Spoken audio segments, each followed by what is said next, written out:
Agénie. Ouais, Justine. Tu vois l'affaire-ci comment?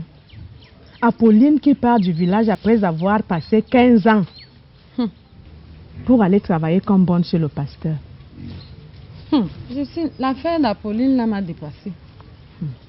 Mais, tu vois, elle a trop de problèmes dans son foyer. Peut-être que l'argent qu'elle va travailler là-bas va l'aider à résoudre certains problèmes. Quel argent même?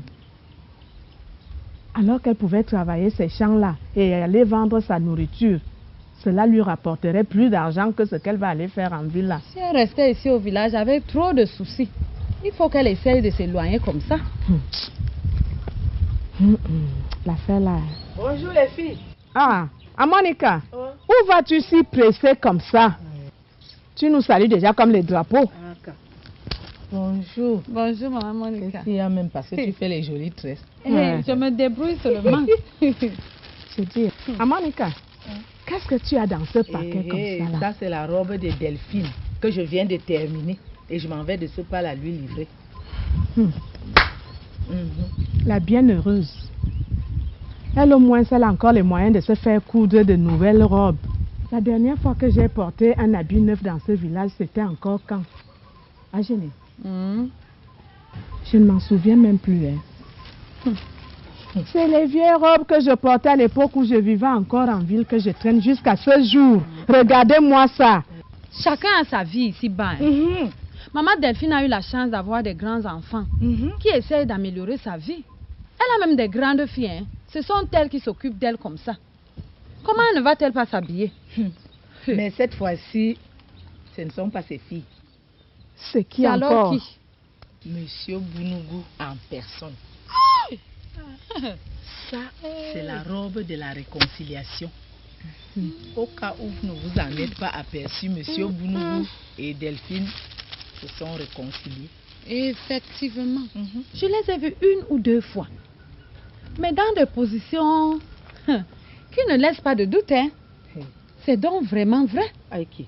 Aussi vrai que je m'appelle Monica. Monsieur Bounougou est venu me donner ce tissu en début de semaine. Il me dit qu'il allait en ville l'acheter lui-même. Il a fouillé le modèle dans les catalogues lui-même. C'est bien ça. Il a acheté les accessoires lui-même. Je n'ai fait que coudre. Et tenez-vous tranquille, il a bien payé. Si quelqu'un avoue qu'il a été bien payé.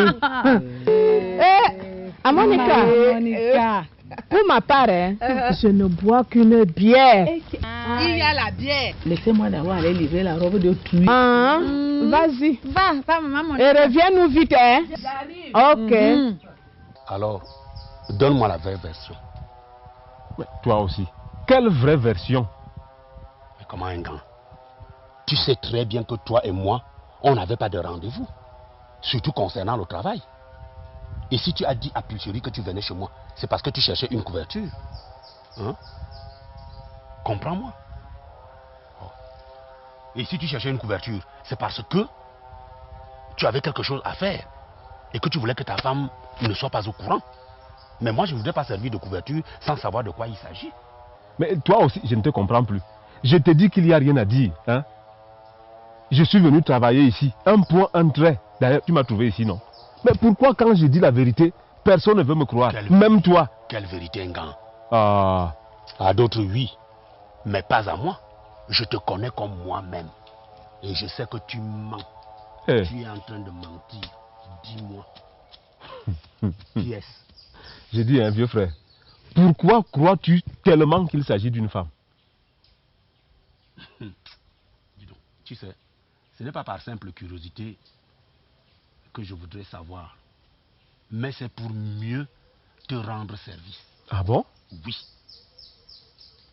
Si tu m'avais dit que tu avais un rendez-vous, j'aurais pris mes précautions. Oui, j'aurais pris mes précautions. Voilà que l'autre jour, j'ai commis une bourde avec Pulcherie. Et ça peut bien se reproduire. Non, là, rassure-toi. Non, rassure-toi de ce côté-là. Ça ne se reproduira plus. Je me tiendrai sur mes gardes. Ah bon, ça ne veut absolument rien dire. Ça ne veut absolument rien dire. Et comment ça? Et cela confirme donc qu'il y a une personne là-dessous. Alors dis-moi, je la connais?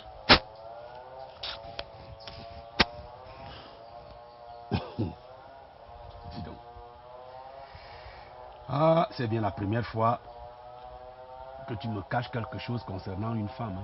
Mais il n'y a rien à dire. Je te répète, rien, rien, rien, absolument rien.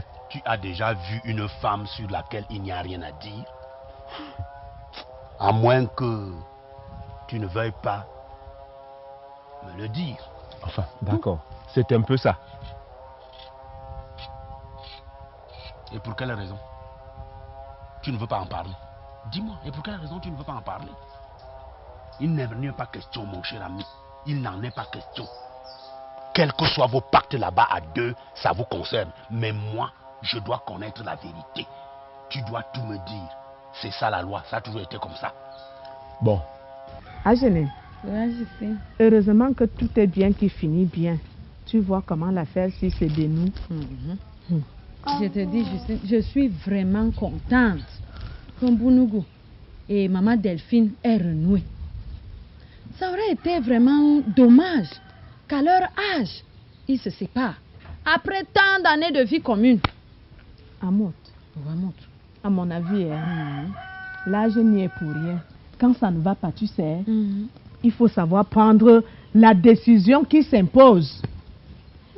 C'est seulement parce que nous n'avons pas souvent le courage. Et puis, il y a le regard des gens, la pression des autres. C'est tout ça qui fait qu'on boit le calice jusqu'à la lie. Je te parle de mon cas propre. Justine, je connais ton problème. Je connais bien ton problème. Je te dis, ce problème de mariage va nous amener. Ça nous fait souvent devenir l'ombre de nous-mêmes. Tu te rends compte? C'est toi seul qui a des soucis. C'est toi seul qui pense. C'est toi qui maigris. Et malgré tout ça, on a seulement souvent honte de partir. Hein. Sinon, les gens vont dire que c'est parce que tu as fini tout l'argent avant de partir. Je te le fais pas dire. Avec tout ce que Bernard me fait vivre dans ce village, si je trouvais seulement une faille comme ça là, je partirais sans hésiter. Justine. Cédric, c'est Owen. Viens bébé, viens. Ta mère va bientôt rentrer, viens.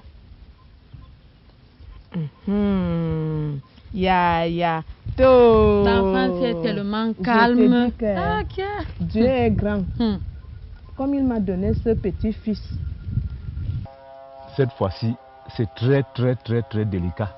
Même à toi, je ne peux rien dire. Quoi? La loi, c'est la loi. Comment? Quand c'est pour les autres, tu attends qu'on te donne le moindre détail. Et maintenant, tu ne veux pas en parler parce que c'est délicat. Ce n'était pas délicat pour qui? Hein? Toutes les opérations sont délicates. C'est même qui cette femme qui te tourne comme ça?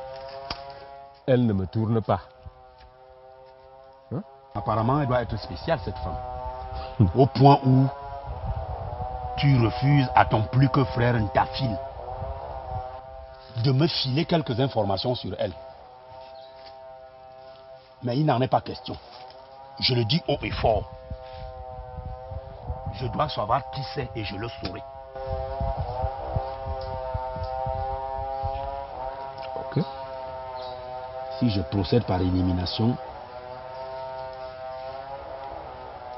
j'exclus une femme de ton village.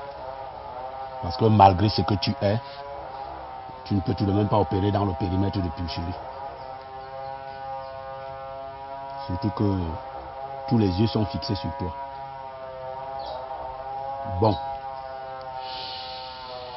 Toutes les femmes de mon village qui étaient disponibles, tu les as eues. Il n'y en a plus de nouvelles. À moins que ce ne soit Sabine. Quoi? Ça Kelvin? Mais tu divagues, toi. Alors, qui est-ce?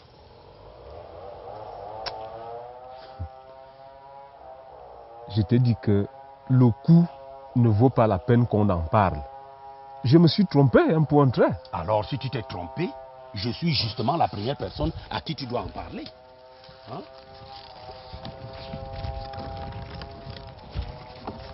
Je suis sûr que c'est une histoire en cours.